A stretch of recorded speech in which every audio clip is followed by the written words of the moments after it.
Hello, everyone again, and welcome. Thank you so much for being with us today. My name is Logan Davis with the Higher Education Center for Alcohol and Drug Misuse Prevention and Recovery.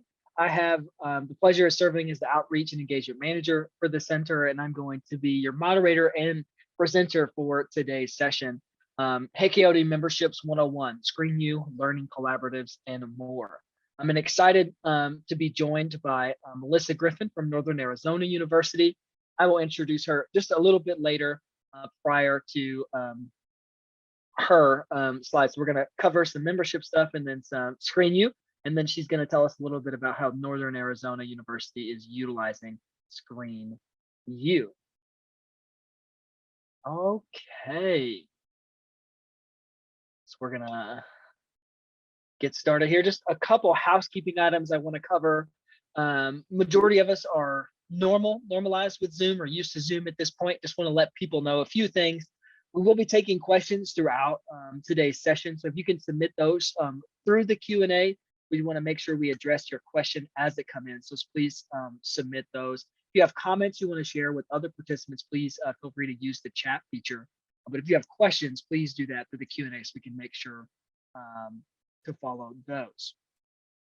And then just audio settings. If you're having any issues with your audio, you can click on that button in the bottom left-hand corner of your screen on the Zoom toolbar, and that will be able to help adjust your audio there. And then let us know in the chat if you have any questions with that. On the back end, you don't get to see his great face. You probably see his square a little bit there, but my colleague, Anthony Gonzalez, the program coordinator for the Higher Ed Center, our webinar extraordinaire, is on the back end, and so he's helping with logistics today. So I want to thank him for being with us, and he will be able to answer any question you may have in the chat as well. And do want to let people know, if you saw in the chat, we do have closed captioning available as well.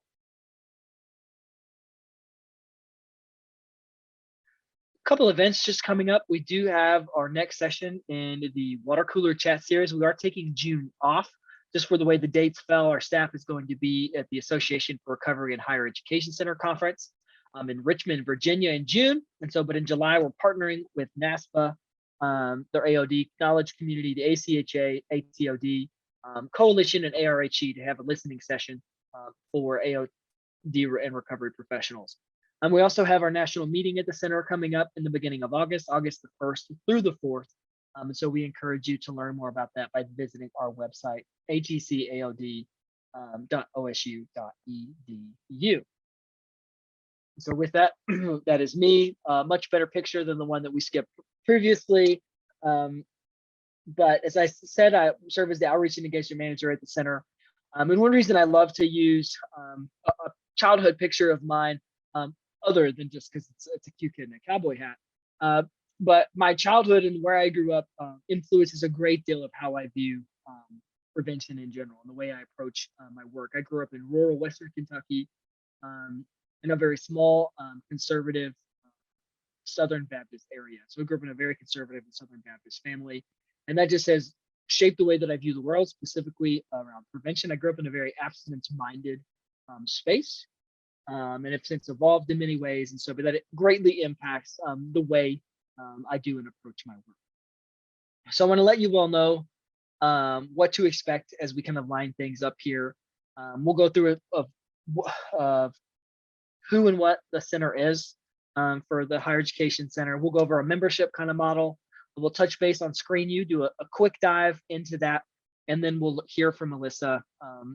And that's when I will introduce her, and she'll talk about how they've been utilizing ScreenU. Been doing some really, really cool and exciting stuff. So I'm excited for her to share how they've been utilizing the program. So a little bit about the center. So our goal is to empower those working to address collegiate alcohol and drug misuse and associated harms, to implement evidence-informed strategies within the continuum of prevention through recovery. So in many ways, we want to help professionals like you do their job. We want to support you in any way possible through education, through programming, through professional development. We want to be a light in the work that people are doing in the alcohol and other drug and recovery space. So a little highlight about what we do and what we offer. So we're going to start on the top end with the U report. If you currently received your U-Report, thank you so much for signing up and receiving that. It is a weekly newsletter that goes out on Monday afternoons Eastern time, so around 12 Eastern time, every week on Monday, and it's just an update of what's going on in the alcohol, other drug and recovery space. So if we're hosting any webinars or events, if people have job postings, if people have other webinars, so we will, if there's other great groups that are doing any type of things, education, whether they're paid or not. So we have those listed there. We have news articles of things that are going on in reference to that. We try to update research as well. So it's really the go-to space of what's going on in the U-Report. And Anthony on Q has put in how you can sign up for the U-Report. So if you currently aren't getting the U-Report, you can visit the chat and visit that link. It's very quick and easy to sign up for there. And so that, and signing up for the U-Report is free. So the first couple of things we're going to go through are some of the free things that we offer. We do webinar. We try to offer one free webinar a month. It could be topics on cannabis, recovery and racial justice was a topic we did recently, along with alcohol policies and college sporting events. So if we see cool research articles or we know of research that is happening, many times we'll reach out to those teams and we'll say, hey, would this be something you'd be willing to do a webinar on? So we're trying to find new and innovative topics to do each month. And so if you have a webinar topic you would like to see addressed, please let us know. We're trying to do that and do a free webinar each month. We also have our water cooler chat series, which we had planned to start. We were planning pre-pandemic, and then when the pandemic hit, we said, yeah, let's go with this full force. At the early stages of the pandemic, they were happening weekly to help people make sense of what was going on as things were changing rapidly in real time. Since then, we have now scaled it back. They're currently happening once a month on the second Tuesday of each month. And as I mentioned, our next one is on July the 12th. And so with this new iteration, we launched at the beginning of the year. We try to have a guest facilitator each time so we can have someone come in and moderate that conversation. And Anthony also put in the chat, if we'll back up to the webinars, we record all of our webinars and post them on the website. So if you would like to find previous webinar recordings to watch, you have those listed on our website as well.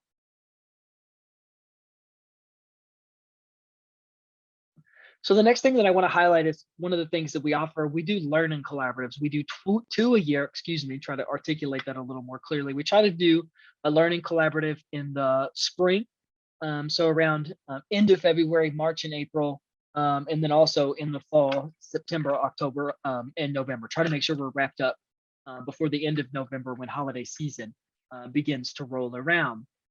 So our learning collaboratives are a series of web-based trainings around specific topics. For example, we just wrapped up our environmental prevention learning collaborative, where we did what does it mean to do environmental prevention, like utilizing the SPIF into examples. Then we did responsible beverage service. We did assessment in that. We did impaired driving within that. So we had 6 different excuse me, my lunch Coke Zero is wanting to have a word, so I apologize there.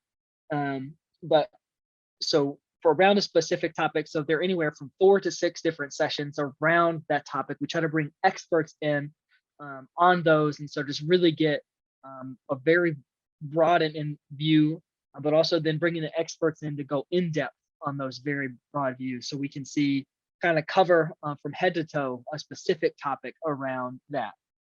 So learning collaboratives can be purchased individually. And so you would have lifetime access to that one. I think it's, excuse me, I think I misspoke. So it's not lifetime access. It is 2 to 3 year access with that learning collaborative, because we know the research, over time deteriorates some.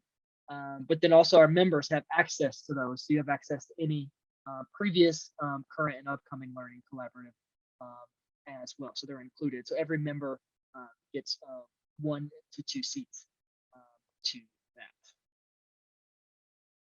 And Anthony is just killing it in the chat with the links if you want to learn more about our learning collaboratives on our website. And the next in item I want to cover for within the membership is for ScreenU. So ScreenU is our web-based version of screening, brief intervention, or referral to treatment, which we'll cover briefly when we dive into what ScreenU is. and how it works. ScreenU has 3 unique programs: ScreenU Alcohol, Cannabis, and RX. And so our highest membership levels revolve around access to ScreenU. The highest membership level, which we'll look at in a minute, is $2,500, includes access to all 3 ScreenU programs. And so breaking down everything we just covered essentially and how it matches up to our membership. So what we just covered was ScreenU, all the way to the U report, which is going to then go from left to right. So this campus membership is our highest level at $2,500 a year. So the membership model is always occurring. So we don't do a set renewal period. So you can become a member at any time, and your year starts at that point. So we do a year from the point that you become a member. And then so campus membership includes access to all 3 programs, whereas the ScreenU membership, which is $1,000 a year, includes access to 1 of the 3 programs. And so if you wanted access to just ScreenU Alcohol and ScreenU Cannabis, that would be $2,000. Then you get access to everything else, including learning collaboratives. We also have a discount to our national meeting. And then with that as well, institutional membership and individual membership go together. So the institutional membership is a bulk rate of our individual membership. The individual membership includes access to the learning collaborative. So instead of purchasing the learning collaborative individually, you would become an individual member and you have access to all previous learning collaboratives and any current and upcoming learning collaboratives that are happening within your membership time frame. And then so the individual membership is $150 a year, and that institutional membership or organizational membership is 5 individual memberships, and that is $600 a year. And then we have our webinars and our U report that are free to anyone that would like to access them. So I know we sped through that rather quickly.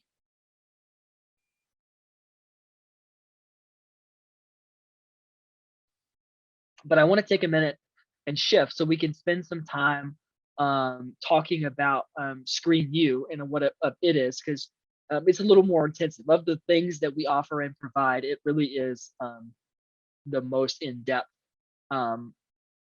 item that we have. So I want to make sure to spend a little time on what it is. So ScreenU is a web-based version of SBIRT. And so we talked about it. SBIRT is screening, brief intervention, and referral to treatment. So typically done in an in-person setting. It would look very similar to this. So a person would come in. So SBIRT is typically done in a non-clinical setting. So it can be done anytime you have a one-on-one type of experience. So and it could be done with any type of screening. It doesn't have to be a substance-based screening. So any type of screening tool that is created. So you come in, have the screening, you're not exhibiting signs. So if you haven't used the substance or you're not exhibiting signs of mental health problems or concerns, healthcare professional reinforces that positive behavior, and then it's done. Yes, you have been healthcare professional ask further questions, to assess use, and then you go in, figure out what's going on. So you have the brief intervention along with the referral to treatment. So it's a step-by-step process. And then we'll also look what that looks like within ScreenU, since it is not an in-person settings, that web-based, it takes it to the web-based version. But a little bit more about SBIRT. It's been shown to reduce typical BAC, to reduce peak number of drinks over a setting, average number of drinks per week, number of jump episodes per week, and an overall reduction in substance misuse, including marijuana frequency. The greatest body of research around SBIRT is with alcohol, but we are seeing more and more research come in with around other substances. Many of the articles, I think it was a recent study about 185, almost 200 articles, found that beneficial outcomes come in with like saving resources. So it can seen as a cost-effective tool because there's no large cost associated with training folks. And that is the case with ScreenU as well. There's no training that people have to do to implement ScreenU. It's just understanding how to utilize the program. And so if we're thinking about where ScreenU is most beneficial, we know that most people in the country and in the world fall into the low or no risk category. at around 70%. About 25% are in the middle around the risky use or the moderate use area. And then we have about 5% that would be in the having symptoms or signs of a substance use disorder. And then so what we know SBIRT is most useful in this risky or moderate kind of category here. So it could help people move them, stay in the risk or moderate use, or move them towards the low or no risk, or keep them out of from experiencing substance use disorder symptoms. So key components of SBIRT is that it's brief. What we have seen with ScreenU specifically is a 10-minute average for all 3 programs. And then with SBIRT in general, 10 to 15 minutes is what you see taking that. It's universal. It can be implemented widely. And occurs in non-SUD treatment settings. So it doesn't have to be within a treatment setting to happen. And it utilizes the tried and true method of motivational interviewing. And that's the case with ScreenU as well. There is the intervention piece is backed and uses motivational interviewing within that. And so we looked at the step-by-step method of in-person SBIRT, and this is what ScreenU, the step-by-step, looks like. It starts out with the screening. There's initial risk level feedback. So after taking the screening, you get feedback on your use.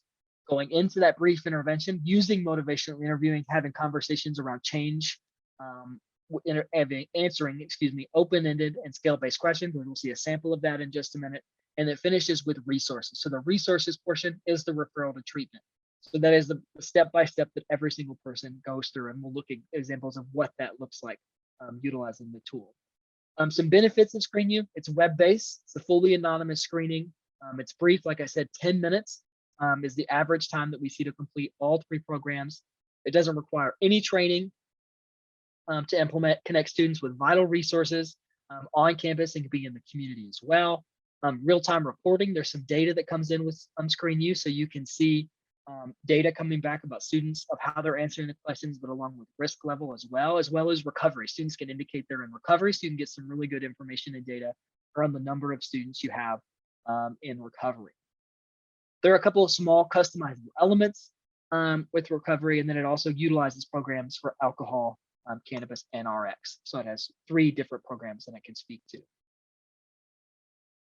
So now we'll look specifically at ScreenU, but just wanted to highlight this is it is compatible with any type of device, which Melissa will talk about a little bit. Is they found that students are wanting to take this screening or utilize ScreenU on their devices.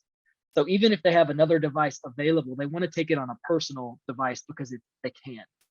It's accessible in that way. And so I'll have a picture of what the screening looks like on a computer versus what it looks like on a mobile device as well. So you've had a moment to pull those up if you want. The first 3 are just demos of the screening. I'm going to show you some images of that. So as I show images, if you want to pull those up, and if you want to save those into a Word, to copy those into a Word file, you can. And I'm gonna have these on the screen later as well. So if you don't want to have those right now, but then the last one is if you want to sign up for a demo account, and what that you can kind of walk through and kind of experience ScreenU for yourself, and it's demo, so you can create things and that'll be deleted within 24 hours. So if you want to have the freedom to kind of play around with the program, you can. And with that, I'll be able to follow up with you in case you have any questions or want to learn more about the program.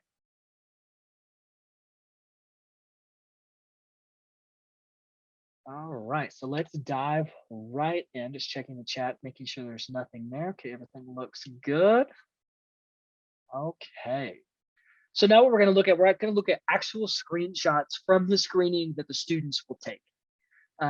So these are the ones what students will see. So in the minute a student starts the screening, and the screening is deployed through what is called campaigns. And so you can set up a campaign, and what that does is it gives you a link that you can use. So it's a live link that you can send in emails, you can put on websites, you can put on video boards, you can use in presentations, you can create QR codes, or shortened URLs such as bit.lys or other types of shortened links if you want to use those in the presentation. But by clicking on that link, you get to this page. So this is exactly where you take. So if a student were to click on the screening, the link, this is the first thing they're going to see. They're going to see this welcome message. This welcome message is customizable, so you can make it say whatever you need to. You need to say certain things about the campus, or if there's certain information you want the students to know, you can add links in here as well. Very, very important that you have the ability to add what you need there. So then the student will go in and answer the demographic questions, starting with gender and then class rank. These are all of the options that are provided for the students to answer those questions. And then as they hit begin, they are they are prompted with a gateway question. So this is the same for all three programs, for alcohol, cannabis, and prescription drug. Have you used the substance in the last period of time? For alcohol, that question is going to be last 12 months. For cannabis and prescription drug, that is going to be 6 months. I also want to draw your interest to the bottom here, is that there's a way the student can indicate that they are in recovery. And so if they answer that they are in recovery, they are automatically taken to a resource page around recovery. So they get some positive reinforcement. You'll notice the text there, congratulations on your recovery. And then it's just information about recovery supports or things going on in recovery on campus.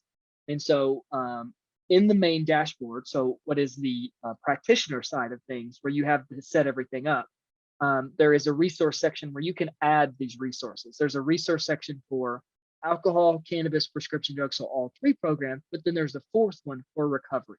So where you can add resources specifically to recovery. When you add resources, you have the ability to add them to all four areas as well. So you can add them all at the same time and save some time there.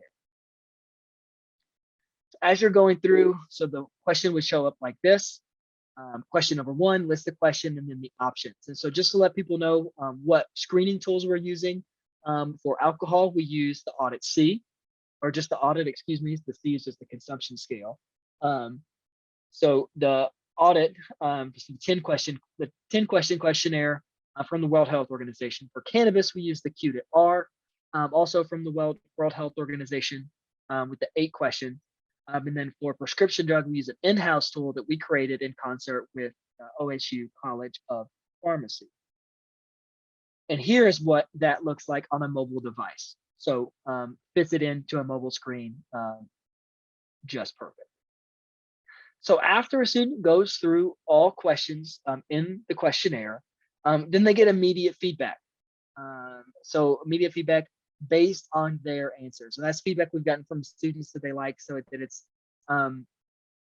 there's no wondering if there's any bias in it, because it's not a person. It's immediate based on it. So there's not even a way for a computer to be biased, because it's immediately after hitting the next button. So they get information about their risk level, what's happening in their body, some examples of high risk drinking, and then we see what's going on with their body and some information for them to maintain of what's going on around symptoms and things with their body. So immediately after doing that, so they get their feedback, and they start the brief intervention. So it's a series of open-ended and scale-based questions using motivational interviewing around change behavior. So an example of the question is, what are some of the reasons you've thought about changing your drinking? So this is the very first question that students get when they start the brief intervention. And then you have, as a result of them answering the question, so you have automatic reports. We're going to see an example of that, but you also have the ability to download a raw data file, and you can get the answers to these questions. And so you can see that thematic data and do some thematic data gathering as well. There are 2 to 3 based on their answers to some of the screening questions, open-ended questions, and then they get to the scale-based questions based on change. How important is it for you to make a change? How confident are you in your ability to make a change? And how ready are you to make a change? So those are the 3 questions that they answer on the scale. And then they get follow-up questions based on their scale-based response, and then making them think about their change behavior. So how would they be able to do that, or how would these things be happening to them? Immediately after finishing the brief intervention, they get to the resource page, which are the resources that you provide. So they can be specific to your campus.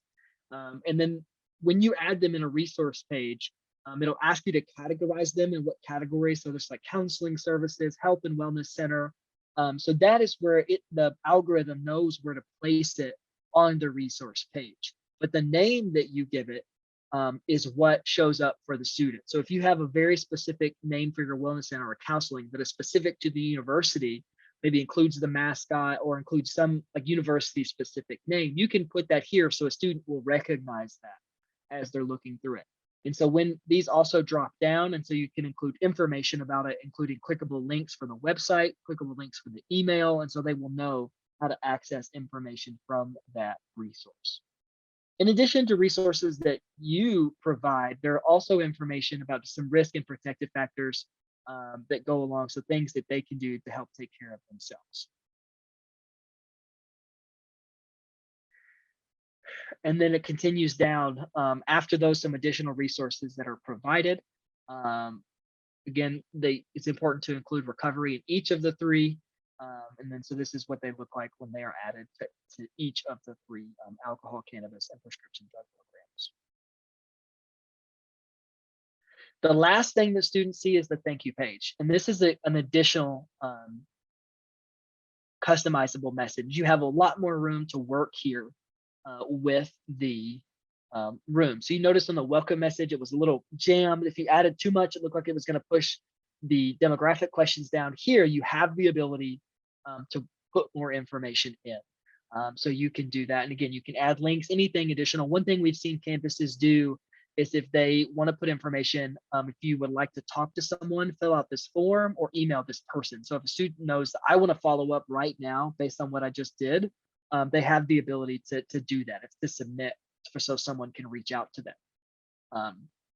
So the resource page that we just took a glimpse at, students have the ability to download that and save it to their computer, or they have the ability to email a PDF directly to their email inbox. It's just an email, no subject line, no body in the text. It's just an attachment of that PDF, and it saves it. So if they want to save that on top of the resource sheet, it does reiterate what their risk level was. There's also ability to have a certificate of completion. We've seen campuses utilize this with extra credit with professors.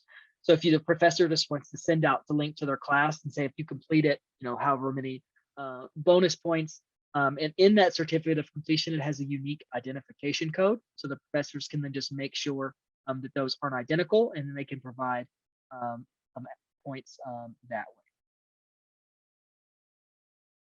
In addition to the student-facing side of the program, this is what your admin side of the program would look like when you first log in. So you do have the ability to see a snapshot of your data in real time in comparison with national data. I do want to let you know the national data isn't necessarily generalizable because every single campus is utilizing ScreenU in a different and unique way.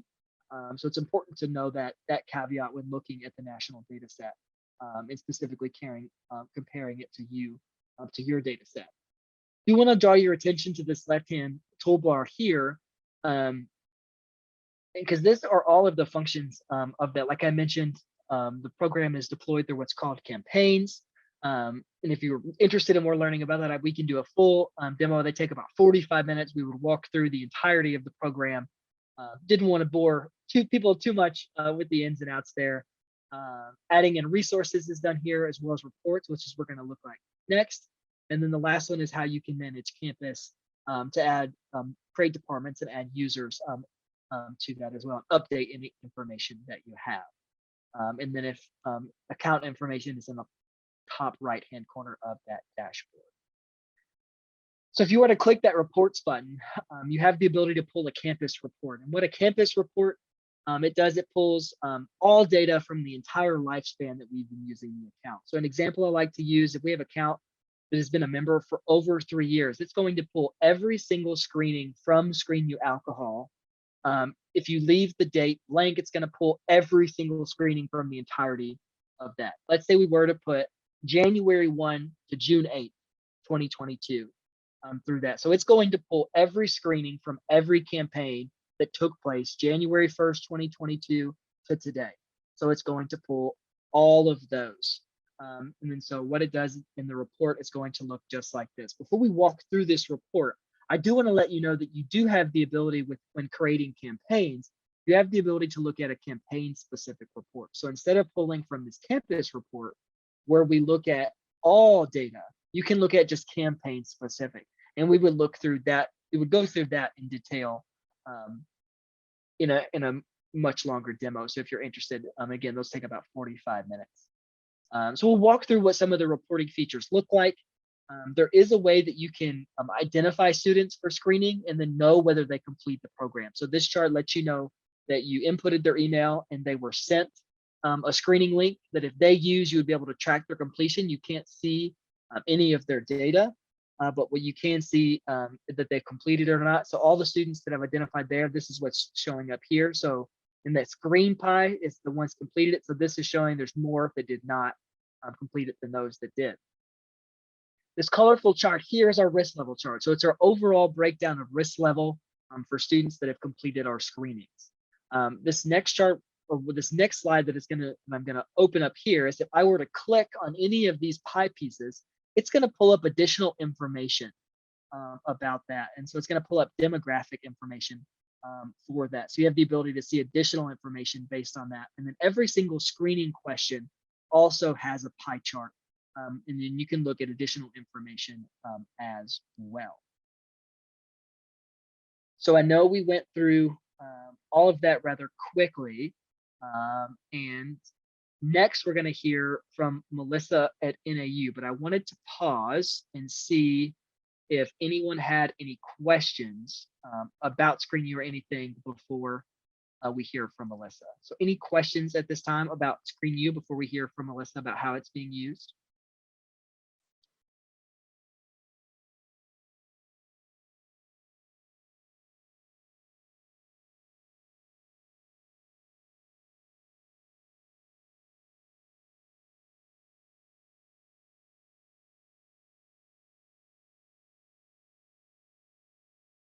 Okay. So with that, I am going to get ready to turn it over to Melissa, but I want to tell you a little bit about Melissa. So I've said Melissa at NAU, you're probably like, who is this Melissa person?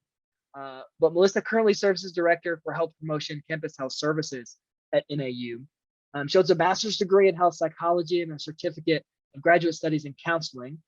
Undergraduate degree was in psychology with a minor in biology and a focus on neurophysiology. Extensive experience working with students of all ages to provide primary and secondary substance misuse, mental health, and violence prevention programs.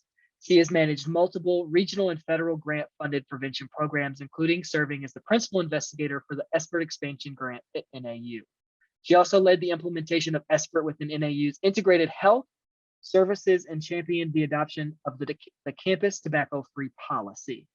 She has worked in prevention for more than 2 decades and has chaired various prevention coalitions, including NAU's Sexual Assault and Relationship Violence Task Force, Alcohol and Other Drug Council, and the statewide group, Arizona Institutions of Higher Education.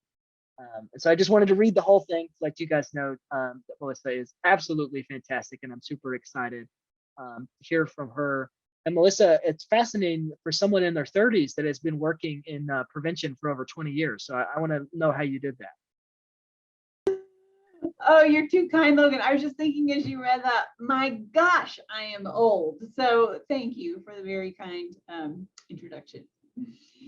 So I'm really, really happy to be here. I enjoy working with Logan so much and really love working with the Higher Ed Center. And no, I did not get paid to say that or be part of this discussion. I'm also a really big fan of ScreenU, so I'm absolutely happy to share our experience working with ScreenU, the tool, and also being members of the Higher Ed Center. So just to give a little bit of context, you can see in my background, there's a lot of ponderosa pine trees, and that is an actual picture of Flagstaff, and that's where NAU is located. We are a university of about 30,000 students, and that includes students on campus as well as statewide. And we just became a Hispanic serving institution. So we are growing and changing, and it's a very cool place to be. We're also hiring. I don't know if that's legal to say, Logan, but if anybody's interested, we'd love to have your application. I was going to say it after you talked if you weren't, so I'm glad you said it too, and I'll remind people again. Awesome, thanks. So I know Logan did a great job giving you all a background on the ScreenU program And we have been using ScreenU for several years now. And I'll give you a little bit of information about how we've been utilizing it, and happy to answer any questions that y'all have as practitioners who might be considering bringing it to your campus. So really, we started exploring ScreenU as a tool to add to our comprehensive AOD prevention strategy when we were thinking about expanding our SBIRT efforts. So originally, as Logan said in my intro, I was kind of championing the implementation of SBIRT within our medical setting. And then we were fortunate enough to be given some grant money through our state that allowed us to do SBIRT expansion. And so part of that charge was not only to expand SBIRT within the clinical setting, but also to expand SBIRT outside the walls of campus health services and really build that capacity among our campus partners to be doing the screening, brief intervention, and referral to treatment. And so I would say that when we started out on this mission, our goal was really kind of trying to fit a square peg in a round hole, because we were working on trying to implement the in-person SBIRT that Logan described in these campus partner offices, and we were met with a lot of resistance. So rolling with resistance isn't just for working with students, it's also for developing those campus collaborations and partnerships. And so when we came across ScreenU, it really reduced the amount of resistance we were facing in some of those campus partner conversations, because, as Logan said, ScreenU has all of the essential components to actually be able to offer SBIRT without being very resource intensive, very resource heavy. So it didn't feel like another quote unquote thing that staff members had to engage in at these campus offices. So it was an easier sell to ask them to implement ScreenU in their processes that they already had in place. So for instance, we approached our Gateway Advising Center. So that's just our academic advising center.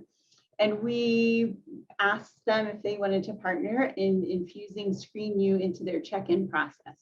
And they were very interested because we were able to provide them through the grant a cool little sort of wellness kiosk that had an iPad and signage for ScreenU.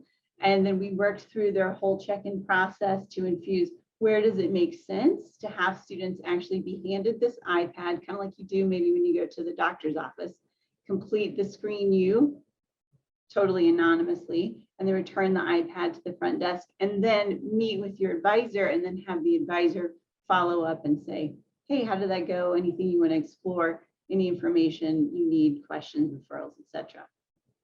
And then in supporting them, we were able to provide motivational interviewing training for them, even though ScreenU is all encompassing, it's got the MI piece built in.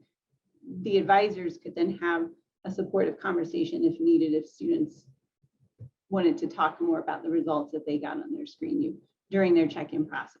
So that was going smashingly before COVID. And I'll talk a little bit about how things have changed and evolved, just like everything else during COVID. So that was very successful in our academic advising office.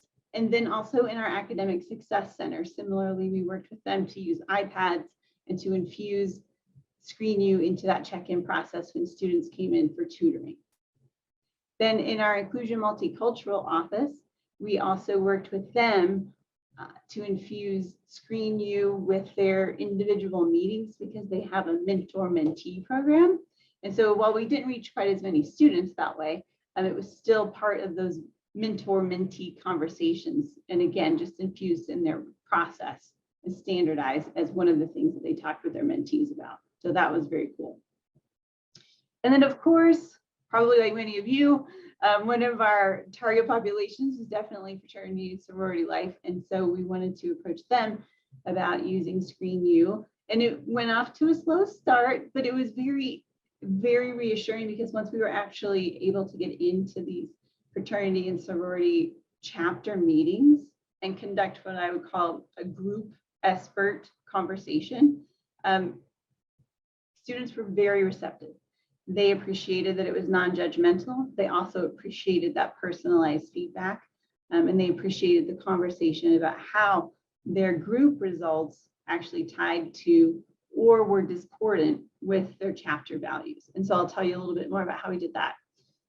Within the fraternity and sorority life chapter meetings, we would show up, ask all of the students to get their phones out, and download the specific campaign link that Logan described, specific to just that chapter.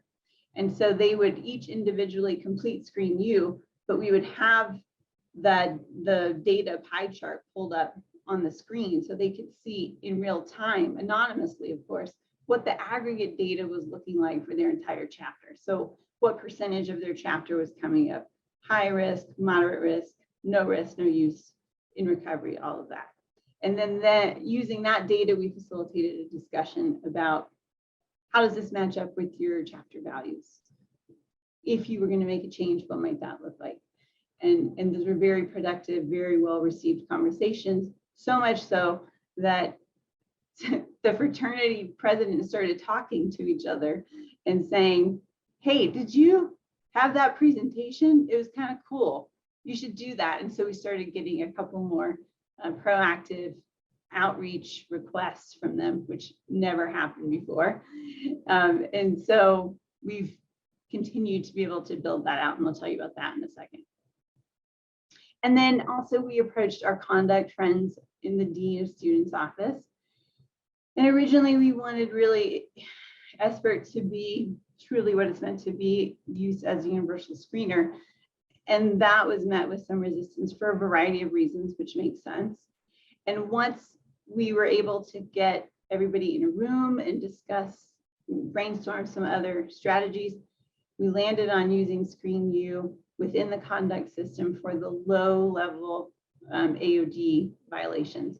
And what I'll say about being a member was that we were able to ask Logan to come to that meeting on Zoom. And it was just great. And, you know, I'm sure many of you on the call have this experience. If you're the person on campus and you can say something, you know, 300 times, but if someone from the outside comes in and says the same thing, somehow it's more important. So having Logan on that call, just kind of helping facilitate the discussion, really led to breaking through some of their resistance and allowing ScreenU to be implemented into the conduct process, which was a big win, and we appreciated Logan's support on that.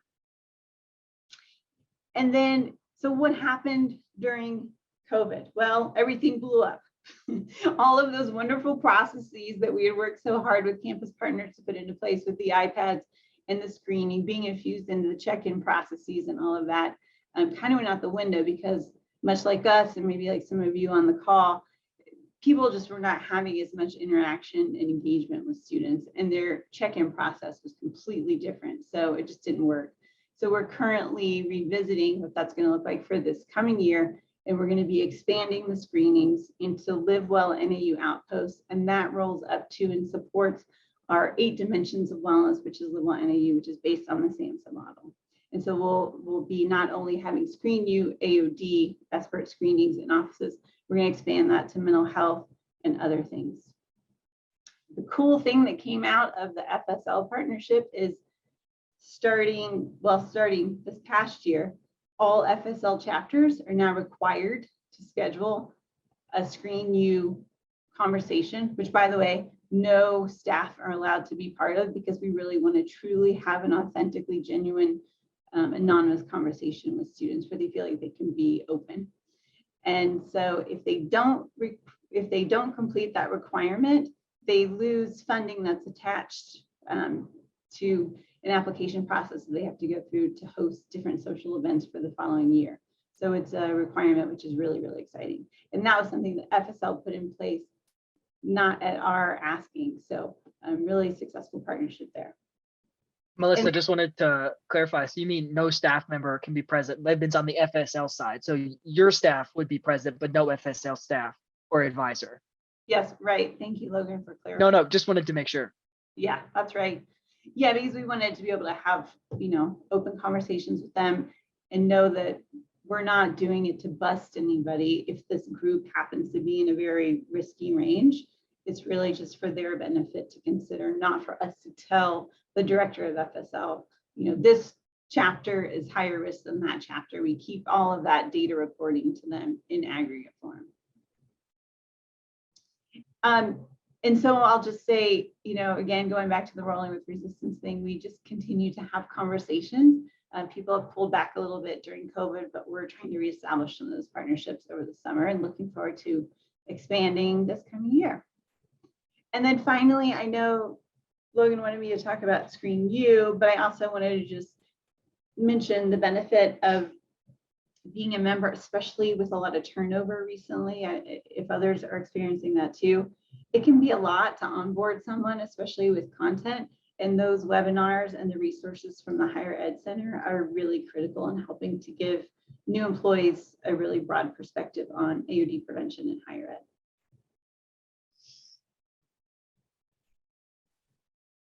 Awesome. Thank you so much, Melissa. And I have a soft spot for the FSL work. My background prior to coming to the center was working in fraternity and sorority. And so the work that they're doing in the FSL space is groundbreaking. And so seeing some other campuses branch into that, and then the students are very open to it. And so it's really exciting. And so Melissa, thank you so much for being willing to share the great work that you're doing, and just yeah, the implementation of ScreenU in unique and creative ways. So we are so appreciative for you. So wanted to pull up these demo slides again, though they are still in the chat as well. But also wanted to pull up a slide on just some additional resources if you wanted to reach out and see those. And so I'm going to put my email into the chat as well, in case you would love to reach out. If I can remember my email, kind of love my afternoon brain. And then so at this time, we would love to answer any questions if you have it from me that may be membership specific, or if you had any questions from Melissa about implementation or the way they're utilizing it on campus. We have plenty of time for questions at this time, so please feel free to put those in the chat. And again, putting my email, please feel free to reach out if you have any questions, or if you would love to schedule a demo. Happy to answer any questions you have, walk through it. We can walk through it individually. If you want to walk through it as a group, or if you wanted to kind of walk through it individually before kind of learning some selling points, sell it to a group, we can do it multiple times. Whatever, if you're interested in ScreenU, you think it would be beneficial, or learning to be if it would be beneficial, we want to make sure that you know all the tools that you need in that regard. So happy to do it in whatever that may look like. If that takes 1 or 2 or 3 sessions, we're happy to do that, and understanding it may not be the tool for you. So we'll wait a couple more seconds to see if anyone has any questions. And again, please feel free to send those to me via email. Happy to answer those as well. So we'll wait and see if we have any additional questions. While we're doing that, I wanted to let people again know just some more upcoming events. Our next water cooler chat is July the 12th, was that joint listening session with NASPA AOD Knowledge Community, as well as the ACHA ATOD Coalition, as well as ARHE. So really excited to have these 4 groups partner together to just kind of listen and give people a space to share about what the last 1.5 years, 2 years has been like, because it's been a whirlwind. So happy to see how we can help with that at all. So I had a quick question: is how has ScreenU been utilized in the sanction or AOD violation realm, if at all? So excuse me, I'm gonna get this out of my throat so I can sound. Sorry about that. Great question. And Melissa, I see that you want to chime in. So I think Melissa, what she said is that on the further low level violations, and that's what we've seen for majority of campuses. We've seen them for that like low level, very first minor violation. In alcohol, we've seen it for even like minor. So not even if they're caught having it, but if they're caught in the possession. So like, for example, in a residence hall, so I'll leave that Melissa's chime in her head. Then we also see it if a campus utilizes basics. If a campus, I think it's Penn State, utilizes a two-part basics, and they have people take ScreenU in between part 1 and part 2. So we've seen it done that way, and so within sanctions. But most of the time we've seen it on those low-level sanctions. I think we've seen some campuses do it like pre-meeting as well. So if you have a meeting before your sanction meeting, having taking that before the meeting. So Melissa, I'll pass it to you. Yeah, Logan, I think you captured it. I mean, at NAU, we're really using it for those lower level in the presence of and those kinds of things. I'd like to get to a point where we're using it universally with everyone that gets into the conduct system for any kind of violation. It's just sort of like an entry into their conduct conversation, but we'll keep talking with our conduct friends about that. And the other thing I just want to mention is that, like Logan said, there's the certificate of completion that they're able to complete and then show proof for the conduct folks that they actually did it, which is nice. And so it's been a very seamless process for our conduct folks. And I know some campuses are utilizing within housing kind of conduct as well. And then so to like minor violations as well. Really great question. Thank you for asking that. We'll wait about 30 seconds to see if anyone else has any other questions. And if not, we will officially conclude. Thank you again for chiming in. Excited to tell you a little bit more about the center and how we might be able to help you, whether that's in the free spaces we have or if it's in a membership. We are just excited to create space for AOD professionals. So it's not looking like we're having any additional questions. So again, feel free if those come up, if you're like my brain works, as soon as the webinar ends, you're like, there's my question. So don't hesitate to email me, whether it's tonight, this afternoon, or if it's tomorrow, this week or next. So thank you again for chiming in. It was an absolute pleasure to share space with you and to tell you a little bit more about the center. So thank you for the work that you're doing on your campus and in your community. And hope you have a wonderful rest of your day and your week. And thank you so much and take care.